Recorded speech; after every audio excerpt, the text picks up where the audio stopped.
হুট করে একটা মাথায় কোশ্চেন আসলো, সেটা হচ্ছে যে একজন বাইকার কখন বা কবে থেকে লং রাইড করা স্টার্ট করতে পারে।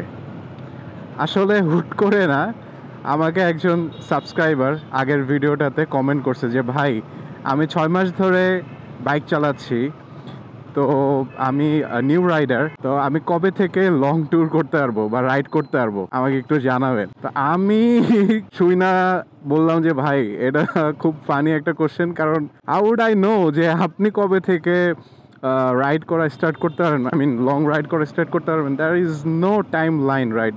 বিষয়টা নিয়ে আমি চিন্তা করতে থাকলাম যে আসলে কবে থেকে একটা রাইডার রাইড স্টার্ট করতে পারে। আজকের ভিডিওটা আসলে সেই টপিক নিয়ে, আর সেই মহান ব্যক্তির কমেন্ট অ্যান্ড চ্যানেল আমি আপনাদের স্ক্রিনে শেয়ার করে দিব, কারণ ওনার জন্যই আজকের এই ভিডিওটা dedicated. Thank you bro for asking this question. আর আরেকটা কথা বলতে চাই, ওনার চ্যানেলে আমি ঢুকে দেখছি উনিও একজন টেক ইউটিউবার, অ্যান্ড আমি দেখছি উনি মাত্র শুরু করছে take review, but owner way of presentation is very good. বাংলাদেশিদের মধ্যে সবাই সাপোর্ট করবেন, আমার সাথে সাথে তাকেও সাপোর্ট করবেন, আই উড লাভ দ্যাট। যাই হোক, আমি ওর নামটা মনে করতে পারতেছি না, তাই নামটা নিতে পারতেছি না, বাট আমি স্ক্রিনে ওর চ্যানেল শেয়ার করে দিব। যাই হোক, এখন ফিরে যাই আমার ভিডিওতে। বিষয়টা হয়েছে যে আমি যখন বাইক কিনি, আমাকে বলা হয়েছিল যে 2 বছরের মধ্যে কিন্তু কোনো ট্যুর দিও না, তাহলে কিন্তু ঝামেলা আছে, অথবা 20,000 কিলোমিটার চালানোর পরে যায় ট্যুর দিবা। হ্যাঁ, আমার বড় ভাই ব্রাদার যারা বাইকার আছে ওরা আমাকে এই কথা বলছে। এখন বিষয় হচ্ছে যে সত্যি কথা বলতে বাইক কেনার পরে 1 বছরের মধ্যে আমার কোনো ট্যুর দেওয়াও হয় নাই এমনিতেই, মানে সময় সুযোগ হয়ে উঠে নাই যে বাইক নিয়ে ট্যুর দিব। আর আমি চিন্তা করতাম যে বাইক নিয়ে আসলে একমাত্র মানে গ্রুপেই ট্যুর দিলে ভালো। অবভিয়াসলি গ্রুপে ট্যুর দিলে ভালো, গ্রুপে ট্যুর দিলে অনেক সুযোগ সুবিধা, অনেক কিছু জানা যায়, শেখা যায়, বাট ওইরকম কমিউনিটি তো আমার নাই, ওরকম গ্রুপ তো আমার নাই যে আমি যাদের সাথে এখন ট্যুর দেবো। বাট আমার বন্ধু বান্ধব অনেকেরই বাইক আছে, তারা আগে ট্যুর দিত, কিন্তু যখন আমি বাইক কিনলাম তখনই তারা আর কি ট্যুর দেওয়া বন্ধ করে দিল। তাদের আর বাইক ভালো লাগে না ভাই, তারা ট্যুর দিবে না, তারা এখন লাইক গাড়িতে ট্যুর দিবে। হ্যাঁ, বড় লোক। বাট আমি তো গরিবই রয়ে গেলাম। আমি বাইক কিনছি কত মনে বাসনা কামনা যে ওদের সাথে ট্যুর দিব, বাট ট্যুর দেওয়া আর হয় না, ওরাও যায় না। পরে চিন্তা করলাম যে না, এইবার আর ইয়া করা যাবে না, আমি নিজে একাই ট্যুর দিব। এখন একটা প্লাস পয়েন্ট ছিল যে আমি যেহেতু ম্যারিড, তো আমি আমার বউরে নিয়ে বিভিন্ন জায়গায় গেছি বা যাওয়ার চেষ্টা করি, সামনেও করব ইনশাল্লাহ। সোলো ট্যুরও আমার কাছে এখন প্যারা লাগে না, আমার কাছে মনে হয় যে solo tour is the best tour you can make. এখন বিষয় হচ্ছে যে কত কিলোমিটার রান করার পরে you will get that experience. আমি সত্যি কথা বলতে পারি যে আসলে এইরকম কোনো স্পেসিফিক লিমিটেশন নাই যে এক্স্যাক্ট এত 1000 কিলোমিটারের পরেই আপনি সেই সার্টিফিকেট অর্জন করে ফেলবেন যে আপনি লং ট্যুরে যান।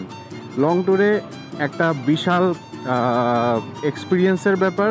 বিশাল এক্সপিরিয়েন্স বলতে হচ্ছে যে আপনার রাইডিং স্টাইলের উপর ডিপেন্ড করে আপনি কতটুকু কেয়ারফুল রাইডিংয়ে, অ্যান্ড হচ্ছে আপনি রোড ঘাট কীরকম চিনেন বুঝেন, অন্য মানুষের রাইডিং স্টাইল কীরকম বুঝেন, সব কিছু ডিপেন্ড করে লং ট্যুরে বা লং রাইডে। এই জন্য বলা হয় যে গ্রুপে ট্যুর করতে, কারণ গ্রুপে ট্যুর করলে আপনি অন্যদের সাথে একসাথে থাকতে পারেন, অন্যদের রাইডিং স্টাইল বুঝতে পারেন, অনেক কিছু শিখতে পারেন। সো তখন আর প্যারা হয় না আসলে, আর কোনো ঝামেলায় পড়লে হেল্প করার মতো মানুষ থাকে। কিন্তু একা একা ট্যুর দিলে সমস্যা হয় যে হেল্প করার মতো আশেপাশে ওরকম মানুষ থাকে না যে আপনাকে হেল্প করবে হুট করে অপরিচিত একটা জায়গায়। That's why. আর বিষয় হচ্ছে যে আপনি যখন বাইক চালানো শিখে যাবেন যে না, আপনাকে অপরিচিত কেউ, আপনি বাইকের পিছনে অপরিচিত কাউরে উঠায় বলবেন যে দোস্ত চল। দোস্ত বলতে হচ্ছে লাইক ভাই চল, যে আপনার বাইকে এর আগে উঠে নাই, হ্যাঁ, তাকে বলবেন যে ভাই উঠ, আমি তোরে একটা রাইড দিয়ে আসি। তো তারে নিয়ে শর্ট একটা রাইড দিবেন, লাইক 100 কিলো অথবা 50 কিলো, ঢাকার আশেপাশে অথবা আপনি যেখানে থাকেন সেখানকার আশেপাশে দর্শনীয় স্থানে আপনি যাবেন ঘুরতে, তারে পিছে চড়ায়া। এখন সে যদি, এবং রাইড শেষে তারে বলবে ভাই তুই কি ভয় পাইছস আমার রাইডিং স্টাইল দেখা, সে যদি বলে যে না মামা কোনো সমস্যা নেই, তো riding style is good, breaking was good, আমি কোনো প্যারা খাই নাই, তাহলে তাহলে আপনি শিওর থাকেন যে আপনি মোটামুটি রাইড শিখছেন।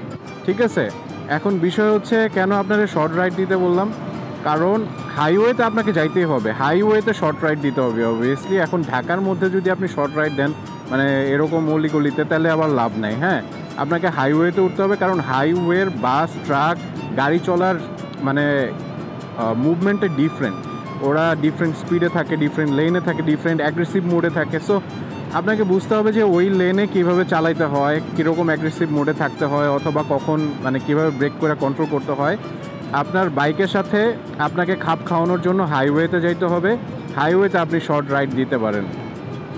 এখন বলেন যে অনেকে বলতে পারে যে ভাই আমি শর্ট রাইড তো আমার বাসায় তো হাইওয়ের পাশে, আমি প্রতিদিন হাইওয়েতে চালাই, তারপরেও ভাই আপনাকে দিতে হবে একটা শর্ট রাইড, আদারওয়াইজ আপনি আসলে নিজেকে বুঝতে পারবেন না, আপনার বাইকে বুঝতে পারবেন না যে হাইওয়েতে কীভাবে রাইড করতে হয়।